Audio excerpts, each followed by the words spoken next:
7 o'clock. We'll go ahead and call the meeting to order. Don't believe we have any amendments to the agenda, correct? Do we have a motion? I move to approve the agenda as presented. Second. Vote by roll call. Counselor Casares. Aye. Counselor Ecclestone. Aye. Counselor Lee. Aye. Counselor Sini. Aye. Counselor Wick. Aye. Mayor Clevenger. Aye. Motion passes. Moving on. Public comment and visitors. I don't think anybody introduced We do have who Mr. one. Jenkins is there. We have one attendee. If you have anything you'd like to say, you can press the little button to raise your hand. We'll bring you over to the room. Nope. Let's keep on trucking along then. Consent agenda. Everybody get a chance to read through the minutes. Any questions, comments, concerns? We got a motion I move to approve the consent agenda as presented. Second. by roll call.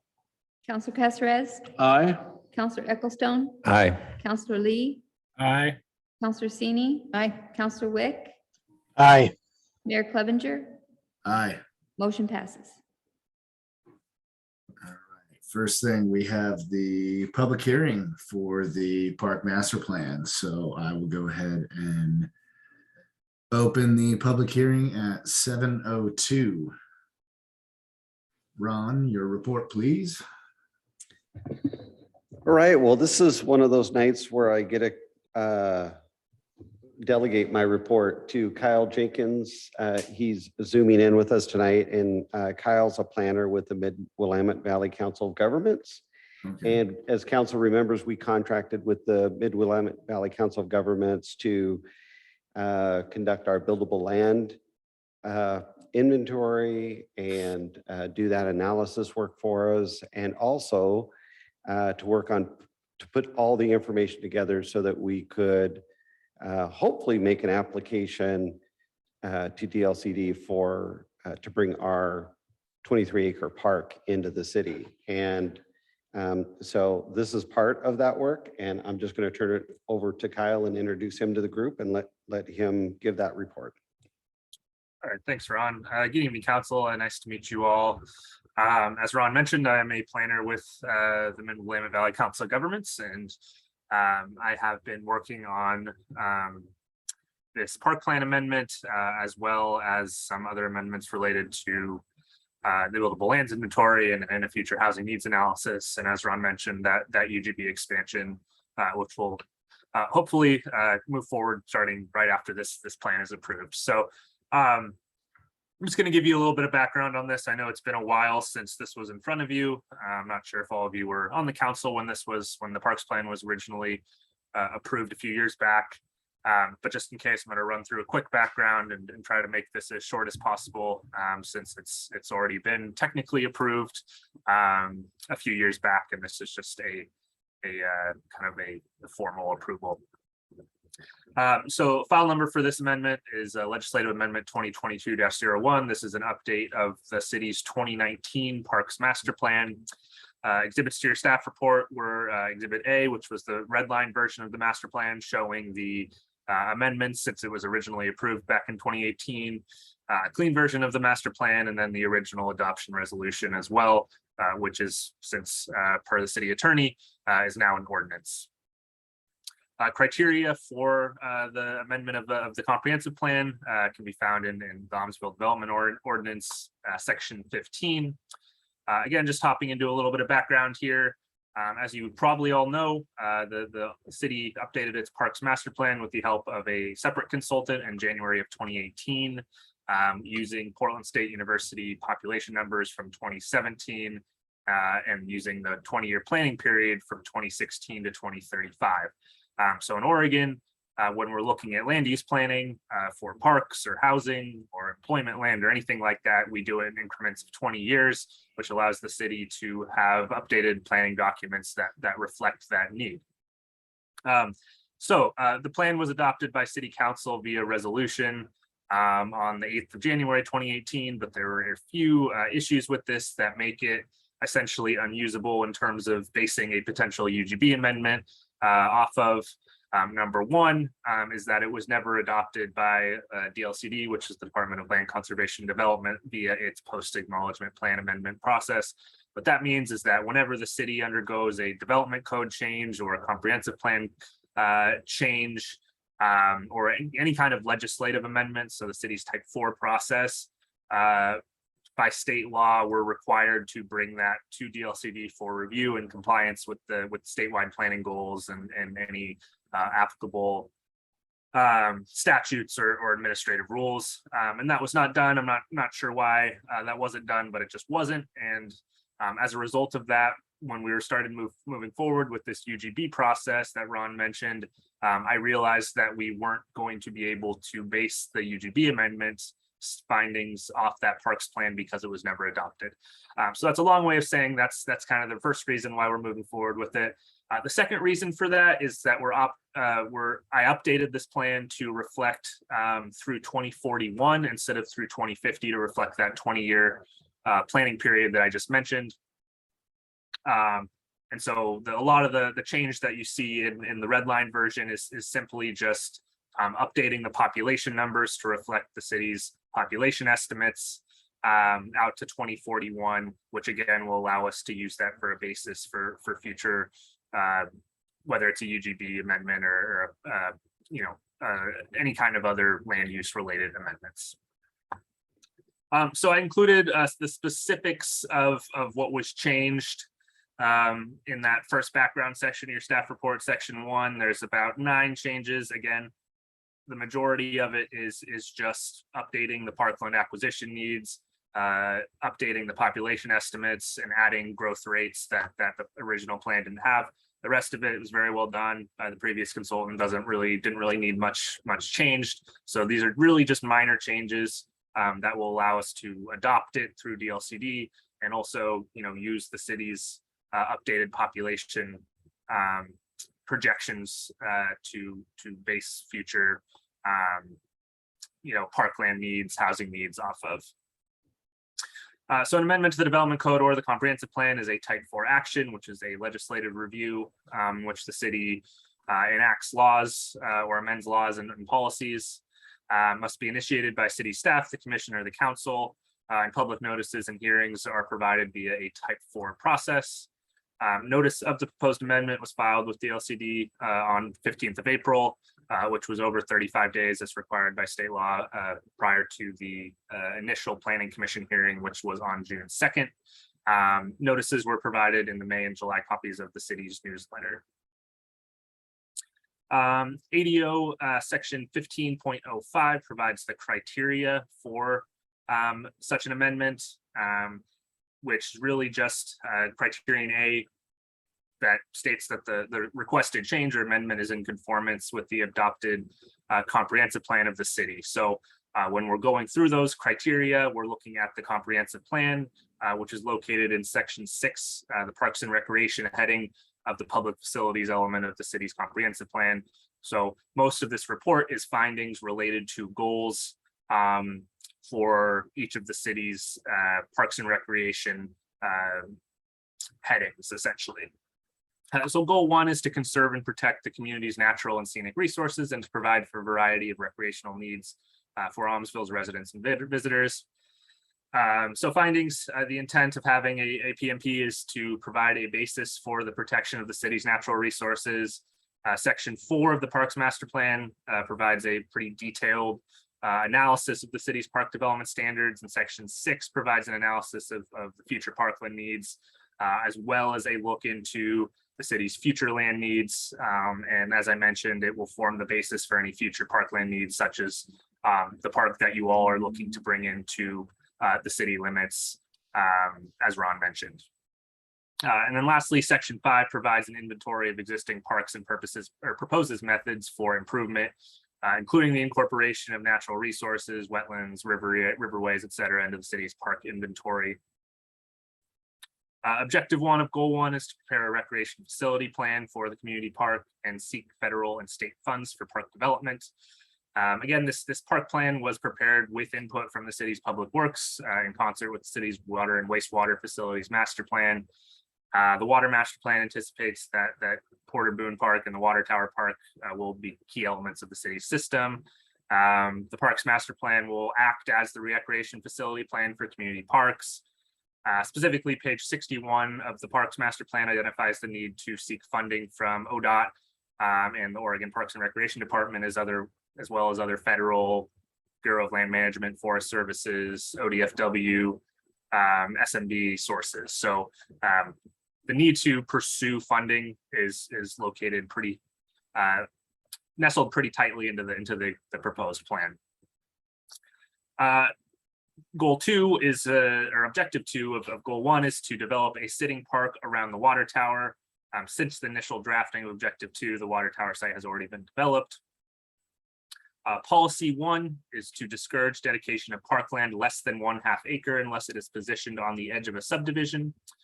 As part of the city adoption parks master plan, the city also adopted code amendments that allowed the city to require either parkland dedication or a fee in lieu of dedication for subdivisions less than 2 acres. So that is in there. Policy 2 states that revenue produced for park purposes should be targeted for land acquisition, development of the community park. Resolution 1818, which is located within the PMP, established an SDC charge fee schedule for revenue produced for park services, including SDCs for residential and commercial development. Section 8 of that resolution stated that expenditures from that fund will be used in accordance with the SDC ordinance and will be expended only for park and capital improvements. So that is located in there already. Policy 3 states that tree preservation and landscaping to separate conflicting uses and provide scenic and recreational opportunities encouraged. The development ordinance already does that. Section 23.04C states the need to incorporate existing trees into the design of subdivisions and other development sites.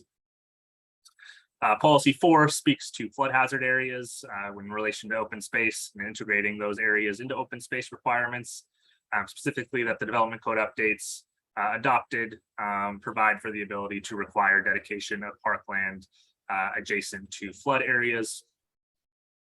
Policy 5 is to promote use of a PUD or planned unit development concept where natural hazards occupy portions of a land development site. Similar to policy 4, the city doesn't currently have a PUD option in the development code, but section 20.05 of the development code does include provisions, as recommended by the initial adoption of this plan, which requires consideration of the location of hazards within the development site. So essentially what we're looking at is if there is a subdivision, the developer or whomever it may be would be required to integrate those into their planning for whatever that subdivision might look like.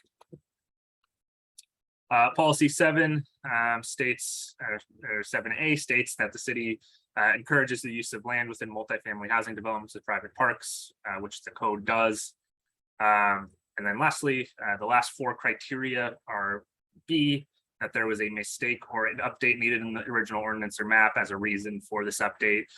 There wasn't, a specific reason other than it being out of date, so this criterion really isn't applicable. Criterion C is that the conditions in the area have changed since the adoption of the ordinance and or zoning map. The proposed amendments in this case are to the Parks and Recreation element of the comprehensive plan are in response to the most recent Portland State population projections, which allows us to use more recent and relevant population data to make our decisions off of. Criterion D is that the amendments will not interfere with the development or value of other land in the vicinity. There's no reason why that would occur as part of the update of a PMP. Criterion E is that the amendment will not be detrimental to the general interest of the city and that there's a public need for the amendment. The proposal to update the Parks Master Plan is a pretty simple response to Oregon statewide planning goal 8, which essentially just states the need to have cities have a document that addresses recreational needs for the citizens of the cities and states. So that's what this plan is doing. And then F through I are pretty boilerplate, just stating compliance with relative state bills, including SB 1051, requiring notification, and urban growth boundary and policy agreements within the city and Marion County. So based on those findings in your staff report, staff concludes that the proposed amendments comply with the applicable criteria and that the city council approve the amendments via the ordinance in front of you. And I believe the city is able to do 2 readings so long as there's a unanimous vote, but Ron can correct me if I'm wrong on that one. So if you have any questions for me, I'm happy to answer. I know that was probably a lot of information, but I'm happy to answer any questions you might have. Anybody have any questions? Ron, do you have anything to add? Nope, I think Kyle gave you all the information. All right, well, it looks like we don't have anyone lining up for any kind of rebuttal to that. So deliberations and decision. I mean, it's pretty straightforward stuff. So I'm guessing there's no one here to make public comment. No. No. All right. Yeah, and I think just after deliberations, we'd close the public hearing and then move Yeah. into the decision. Yeah, so do we have anything we need to discuss, council? I think it's pretty straightforward stuff. All right, then we'll go ahead and close the public hearing. I've got 7:16. And do we have any kind of motion out there? Who's got it? I move to approve the first reading of ordinance number 706. Parks Master Plan with the changes presented by staff. I'll second. second, Go by roll call. Counselor Casares, Aye. Counselor Ecclestone, Aye. Counselor Lee, Aye. Counselor Sini. Aye.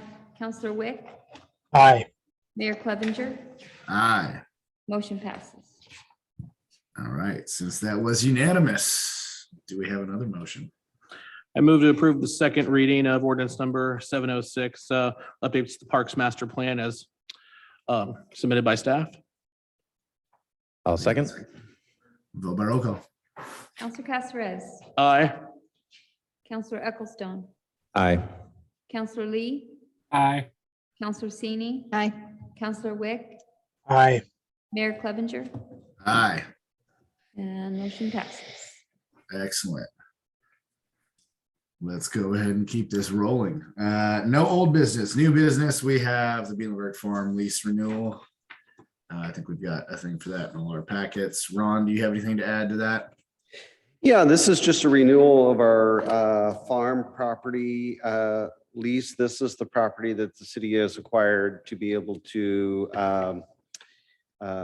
irrigate our effluent, our water from our water treatment facility. The farm can only grow a non-food crop type of product on there, and it has to be altered every so many years. And so a few years ago, we put this lease together. The lease is expiring today, or it's expiring this year, and we'd like to go ahead and get it renewed for another 6 years. The leaseholder would like to be able to put in some additional infrastructure to be able to water some of the outreached areas, some of the corners of the property, and doesn't want to make that investment until we get this approved. So that's why it's before you tonight. Does anybody have any questions? We have a motion. I move to approve the lease renewal to Tim Bielenberg ending September of 2028 as presented. I'll second. second, Vote by roll call. Counselor Casares, Aye. Counselor Ecclestone, Aye. Counselor Lee, Aye. Counselor Sini. Aye. Counselor Wick, aye, Mayor Clevenger. Aye. Motion passes. Moving on, we have resolution number 09-22, resolution sending the city of Aumsville's worker compensation coverage to volunteers of the city of Aumsville for policy year 22-23. This is just the same big thing we always do to make sure our volunteers are covered during Corn Fest and all our other little events. Absolutely. This is a yearly resolution, Mhm. and we should have brought this forward at the last. We usually bring this forward at the budget approval. Got overlooked, so we're bringing it back tonight. Anybody have any questions about it? Do we got a motion? I move to approve resolution Number 9-22, a resolution extending the city of Aumsville's workers' compensation coverage to volunteers of the city of Aumsville for policy year 2022 through 23 as presented. Is there a second? I'll second. Vote by roll call. Counselor Casteretz, Aye. Counselor Ecclestone, Aye. Counselor Lee, Aye. Counselor Sini. Aye. Counselor Wick, aye, Mayor Clevenger. Aye. Motion passes. All right, Ron, your report, please, sir.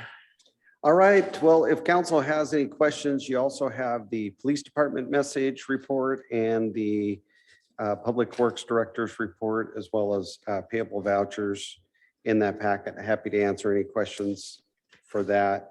For me, I've just got a couple of items. The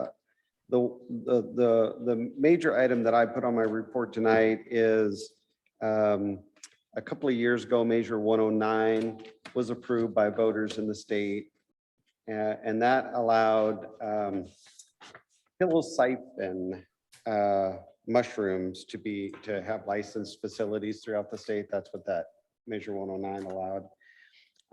I'm just going to call them mushrooms because I'm Yeah. not sure if I'm even pronouncing psilocybin correctly, but basically there was a 2-year hold period while the Department of Health developed administrative rules on the licensing and regulations related to citing these facilities. To date, I don't believe those rules have been approved or adopted or even in draft form. So the measure did have some specifics embedded in it. And one of the things that it said was if cities wanted to prohibit the sale, manufacturing, or distribution of these mushrooms in the city, that would need to be done through a vote of the community at an even year election. And so we basically would, if we wanted to do some sort of an action to voters, it would have to be done on this next ballot. It's important to note that 56% of our community voted against Measure 109. So that is a pretty good indication that they probably didn't think it was the best idea. However, there's really no information surrounding how that program will roll out and what it will look like and how it'll be licensed. One of my concerns is in the measure, it basically takes all of the decision-making authority from the community really and gives it to the Department of Health. So we really wouldn't have a input in the licensing or location of the facilities unless we also approve some sort of regulatory changes in our code. And even with that, we're limited. We could regulate the hours of operation. Beyond that, we're really, and the manner in which the facilities are being operated. So as an example, we could regulate odor if there was an odor admission from the facility or noise. But beyond that, it really gives all of that authority to Oregon Health Authority. And so the question before you tonight is, I know this is coming to you kind of last minute. It really snuck up on everybody because it's really sat and nothing's really been done. But according to the initiative, license have to be issued beginning in January. So if we miss this election cycle, it would be a 2-year period before we could take any actions. So happy to answer what questions I can. I will tell you that there is a infinite amount of unknowns. I have all these questions. There's no answer to them. I have webinar in for a couple of different cities to listen to what they were doing. I actually did one just before I came to this meeting tonight, just to hear the discussion and listen to some of the feedback. And the difficulty is it's really hard for us to make an informed decision because all we know is, this type of product would be available, but we don't know how it would be set up or what that would look like, or who would be able to attain a license. I just want to throw this out there, Ron, because this is actually a measure that I've been pretty knowledgeable on for a while. Okay, great. For 109, that is for medical use in approved centers. We don't have any approved centers, and nobody has any approved centers, but the approved centers will all be mental health care facilities. So really anything that we vote on is going to be irrelevant unless we had some sort of mental health care facility within Aumsville, and we don't. Actually, Mayor, my understanding is that is not correct. It would be any licensed provider, and it doesn't have to be. That is incorrect, Ron. To be a licensed provider in the state of Oregon, you would have to have that license and be working in an approved mental health care facility. From the information that I've gathered, I don't believe that's consistent with what I've heard, but When do we have to have a response to have it on the ballot? And do we have time to get confirmation of what sure. Mayor Clevenger's saying? Yes. And Possession, manufacturing, and consumption and distribution have to happen at licensed healthcare centers with licensed providers. We do not have any center in Aumsville that would meet the requirements to become a licensed center. I'm not opposed to taking a vote on this or anything, but I'm saying it is at this juncture in Aumsville's development, it is a moot point. So I guess maybe just let me go back and see if I could clarify a few of my thoughts and see if it lines up with what you were thinking. There are no licensed providers anywhere in the Correct. state. There will not be any until after January. right. Correct. So the fact that we don't have one is a moot point because nobody has one. Yeah. So as I understand it, the process would be you do not have to be a medical healthcare provider to obtain a license. Not true. Not true, Ron. And this is it is not the provider. It is a service center. The service center has to be licensed, and the providers have to be licensed providers. It is something that will be prescribed for use in the service center by a licensed provider. This is something that has been tested and utilized throughout the VA system for a couple of years using exposure therapy for veterans with PTSD. I'm amazingly knowledgeable on this subject specifically. In 109 is for service centers. Yes, it is true. It's what they call a service center, but there's no indication from any of the information that is available that I couldn't get a license to be a service provider. You're not a psychiatrist or a psychologist. You have to be a licensed provider to prescribe it because it is still federally illegal and a registered agent by the DEA. You have to be a licensed healthcare provider. You can't just do a 2-hour class online and go work at a service center and start giving people shrooms. So, That's not the way they're doing it. Now, Ron, service centers may have options that are standing orders from those providers when they're doing exposure therapy and things like that. But in order to prescribe it for use in those service centers, you have to be a licensed provider. Okay. so And just so council is clear, I don't know that there is a lot of information out there. That's why I think there's a bit of a vacuum here with the information that's available and some of the assumptions or ideas or guesses people have about it. There's no manual anywhere that I know of. Mayor, correct me if I'm wrong, maybe you know of this. There's no documentation or manual or guidance surrounding what these service centers would look like or how it would be distributed. And I can check on that. And again, it's critical for us to have this discussion tonight. It's not critical for us to take an action tonight. And that's why I wanted to bring that forward to you. From the limited I know about this measure, and I don't know if Mayor, he can correct me if I'm wrong. I believe this isn't a situation like the liquor store or the marijuana shop where you can go get your stuff. I believe you have to be like under medical supervision at a Correct. facility to Yeah. do it. Like you can't take it home and do it. From This what I is, know. this is, that's it correct. was for medicinal use only, not recreational in any way whatsoever.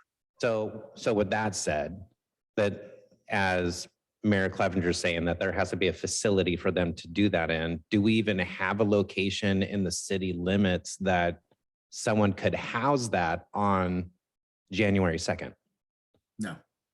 and come in and say, I want to open up a business right there for this purpose because of 109? Well, there's vacant properties and there's vacant buildings that somebody could come in and occupy.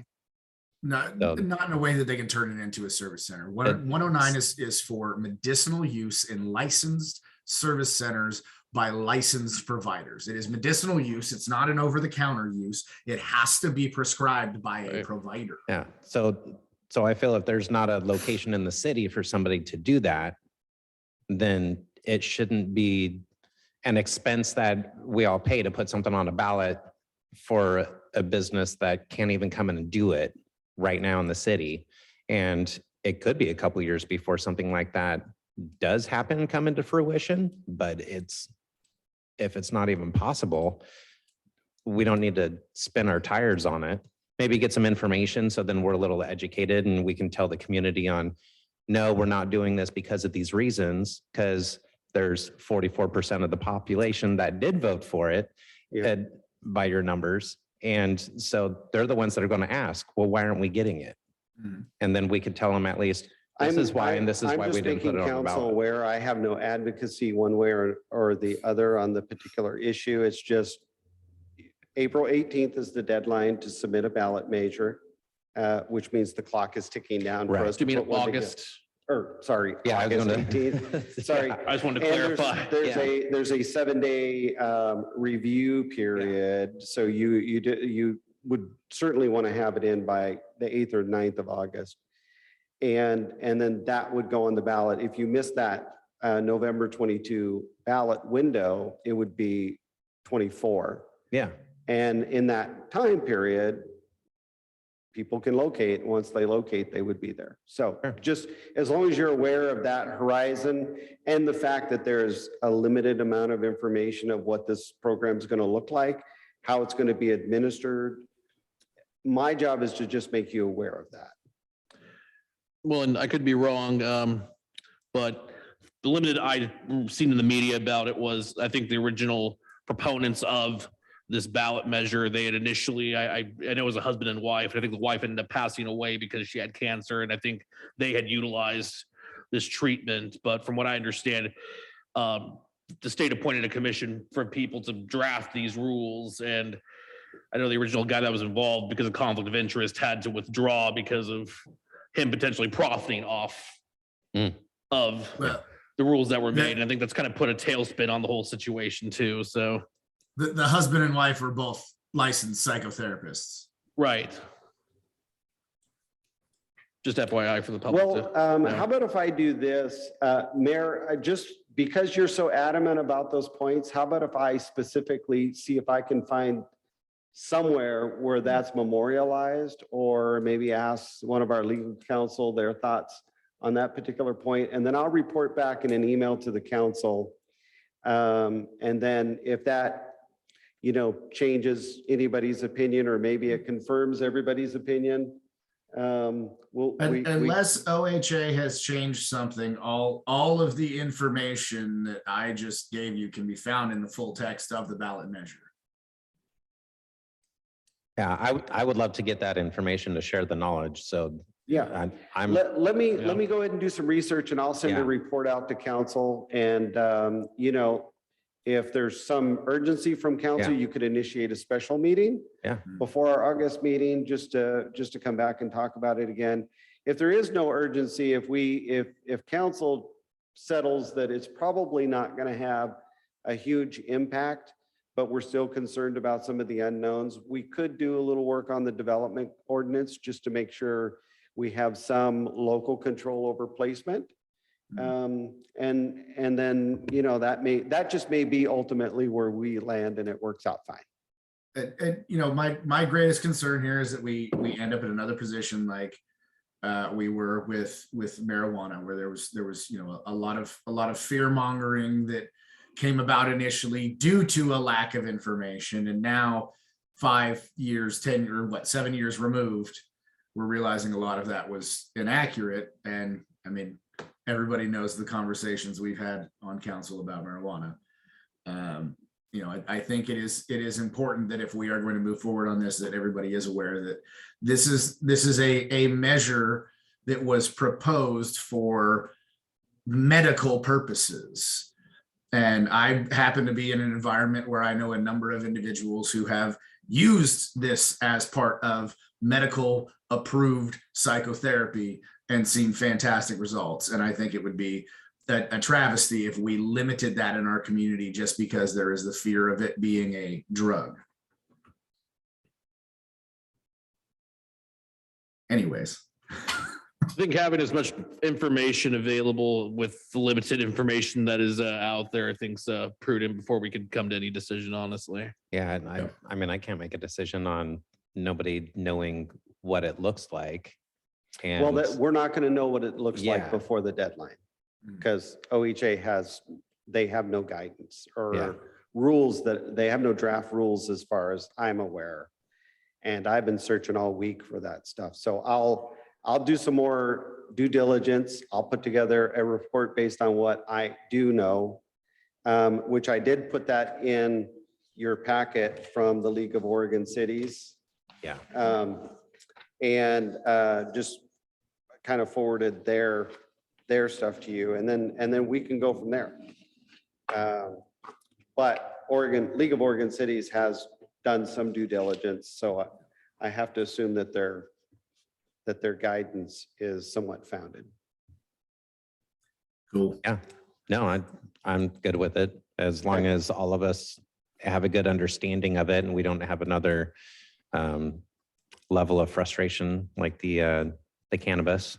Yeah. And we can just all clearly be on the same page and move forward. So I'll make sure that I have a report out to you by Friday. Okay. My purpose of bringing this forward to you tonight in my staff report was to make you aware of it, let you know that it was out there, make sure that I brought this forward so that you were aware of it. All right, so from that, I did want to talk a little bit about the Delmar extension. I do have that in the report here. We do have a draft roadway design for Delmar. And I did initiate a meeting with the school district because, you know, it goes right through the one side of the school property. Now, most of the school's property is encroached in the right of way. That actually is city right of way. There's some questions about a shed that jets out into the middle of the right of way and what the history of that was, how it got there, if that's city property or school property. But my approach with the school district was, listen, you know, this is on our TSP. It's a major project for the city. We really want to get it done. It will improve traffic flow in the city. There's going to be a development across the street. We really need to have, instead of beginning and end roads, we really need to have cross sections of roads there.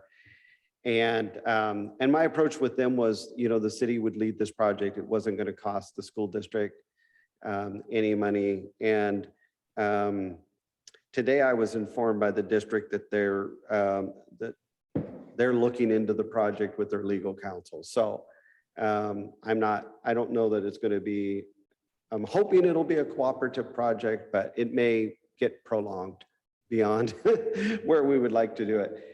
We do plan to apply for a small city allotment grant, which was raised this year to $250,000 because of the influx of money. If you remember right, just a few years ago, that was only a $50,000 pool. We worked with the legislature to get that increased to $100,000. So $250,000, huge. Yeah. to get a grant. So we are going to apply for that grant and continue to move the project forward. But we'll probably have to interface a little bit with the school district and try to iron out some wrinkles there. But you should be aware of that. Our other projects are all moving along as expected. LOC conference is on October 5th through the 7th in Bend, Oregon, and registration opens up on Wednesday. And so if you plan to go and you would like a room, they book up quickly. So if you could let Colleen know by tomorrow. Some of you have already let us know that you do plan to go. But What'd you say those dates were again, Ron? Pardon me, Mayor? What did you say the dates were again? It's October 5th through the 7th. A Wednesday through a Friday? It might have been 6 through the 8th. I don't think it's Thursday. Did I Friday, do that right? Saturday. Was that the right date? Yeah, that's what I told you, and I thought that's what it said. I think It's it's, that weekend, though. It's that. I thought they usually end it. It's during the week. Oh, we Yeah. usually have the business meeting and the luncheon on Friday, on Saturday, and you have classes Thursday and Friday. I know they Okay. restructured it a little bit too. Would you get online and What I double know. check, That's what I'm Colleen? doing. I'm pretty sure that's the dates that was on their flyer, but let's double check. We'll confirm that with LOC and get an email out to you guys. How's that sound? Yeah, October 5 to 7. It is 5. 5 through 7. 5 through 7? Yeah, Yep. that's Yeah. what I was. I have, I thought that was a little odd. It seems like it's ending on a Thursday, maybe? It ends on a Friday. Friday. Friday's the Friday, that's what I 7th. thought. Friday, yeah. Okay. Okay, good. Yep. And then finally, I just wanted to let council know on October 24th, there's a conference, a Cassell conference in Salt Lake City. We have an RFP out for financial software, as you know, and we have not brought that forward for an award, but there's 2 prospective proposals, and one is from Cassell. And the conference opened up, so my wife has to go to that anyway because she operates Cassell. I booked myself into that. Whether or not we end up with Cassell or not, I don't know, but I'm asking if council would allow me permission to miss the October 24th council meeting. It's a Monday and that's the day I'd have to fly out to the conference. And it's one of those things where I have to make a decision now because it's like the LOC conference. If you don't book now, Right. then you just don't get in. I'm sure we can survive one meeting without you, Ron. I would zoom in, but I'd be mid-flight. or we could just all book on the flight You and know, just do the meeting on the flight. Ron, if I can get up at 2 a.m. and zoom in, I think we can zoom in from the flight. Well, is there reception? Because I'll zoom in. I mean, if you guys want. I'll No, zoom it's fine. I think we'll be fine with that for Yeah. one meeting. Have like some guy snoring on you while you're Right. trying to zoom in. Well, I Or hope a we're child not that praying. close. Yeah. All right, that's all I have. I'm happy to answer any questions that you all may have. On mods, we've got the temporary Occupancy? occupancy. Is there, is that just temporary until we finish like the electrical and the sheetrock? Or is it a temporary 6 months and then reapply for another temporary? No, it's not. It's a temporary, so we could use it over the summer. Okay, When we've been interfacing with the building department and we've been getting conflicting information. So we thought we could put the electrical in and our understanding was that would be fine. And then we got a different inspector who had a different opinion and decided that the walls needed to be enclosed. yeah, And so we asked them if they would give us a temporary occupancy so that we could go through, because we thought we were done. Yeah. So we could go through the summer season and then we're gonna propose to use our community prosperity grant to go ahead and insulate and close the walls. So it'll be finished building. Okay. When it's done for all intensive purposes, but I was just curious on what their definition of temporary was, if it Yeah. was just until we completed, Right. or if it was a, well, we you've initially. got 2 Temporary as months. possible. We initially did not plan to enclose the walls. We wanted electricity in there so we had light, Yeah, right? And, and heaters so we could use it in the winter time. But okay, now we'll go ahead and enclose it. fair enough. Cool. Well, anybody got anything else for Ron? I have nothing else. All right, so moving on, the reports and initiatives, we talked about that letter last time. Do we need to talk about it anymore? I don't know why I have it on my agenda. We drafted the letters, actually, they're the same, they're the same as was presented to council. The only thing we did was, rather than have every council member sign the letters, we said on behalf of the council, and it's just easier to get the mayor's signature. Yeah. But it would be best if council would make a motion to send those letters out, or authorize the mayor to sign those letters on council's behalf.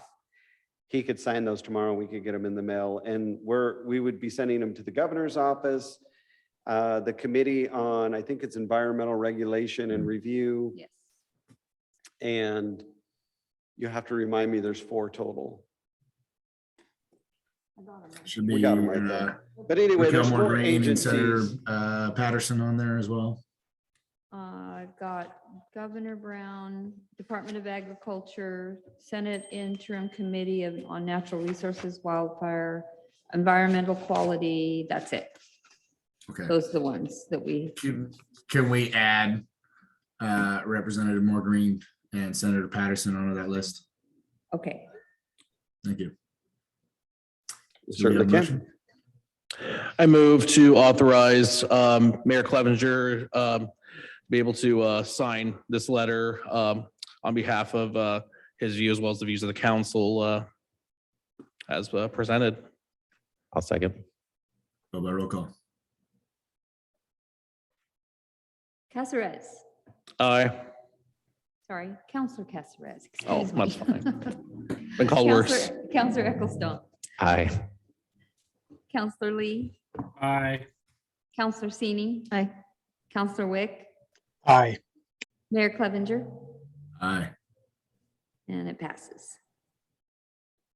All right. Good of the order. Anybody got anything? Looks like I'm set up for another work trip. So now end of September, I'll be doing Mali. But based on the dates I looked at, I don't think I'll be missing any meetings for that one either. But if nobody has anything else, we can go ahead and adjourn the meeting. We got 7:48.